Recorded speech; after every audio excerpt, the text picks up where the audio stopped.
Our project was looking at global drought data and a new predictive modeling index that can be used to combat it. Across the world, global droughts have increased rapidly, and there are many countries that are being severely affected by these droughts. Countries like India, Australia, China, and even Brazil. In the US, the state of California has declared that 93% of the state is considered to be in a severe drought or worse. The impacts of these droughts are numerous, not the least of being crop growth and livestock. Many of these countries depend on crop growth and livestock as an essential part of its GDP. Without these two capabilities, many countries will be unable to sustain and provide for themselves and prevent famine in their countries. Syria just suffered a major drought that crippled the country's agriculture and forced the relocation of many of its citizens. This caused even further problems of unemployment and economic instability throughout the country.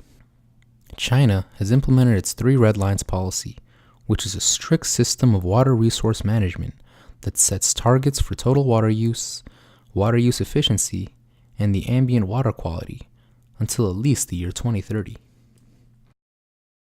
This segues into the predictive modeling technology we found called GIDMAPS, the Global Integrated Drought Monitoring and Prediction System.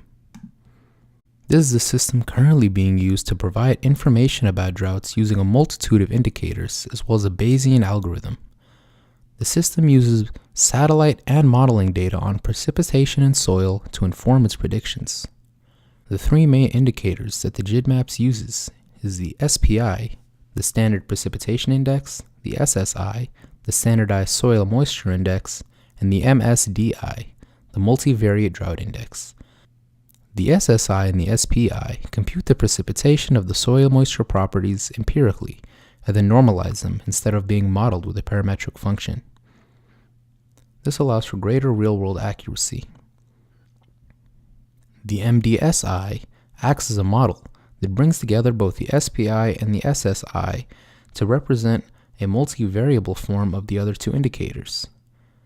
When modeling drought occurrence, the GIDMAPS utilizes all 3, creating its own model for each indicator using global monitoring data. This global monitoring data is based on the ESP method, the Ensemble Streamflow Prediction method. This method takes all of the historical data for a location and compiles it together. It considers any previous state that the location's been in as a possible state that it could be in the future. Now, this approach actually assumes the worst about locations and considers even extreme one-off edge cases as a possible consideration for a future occurrence. And when you put this data together with the previous single-variate and multivariate indicators, we can now create multiple models. GIDMAPS models take soil and precipitation data from the most recent 6 months of a region and combines them with the historical data for that location during that specific month. Scientists using the model set a certain acceptable threshold, and if the mean occurrence of a drought returned is below the threshold, then they predict that a drought is not likely.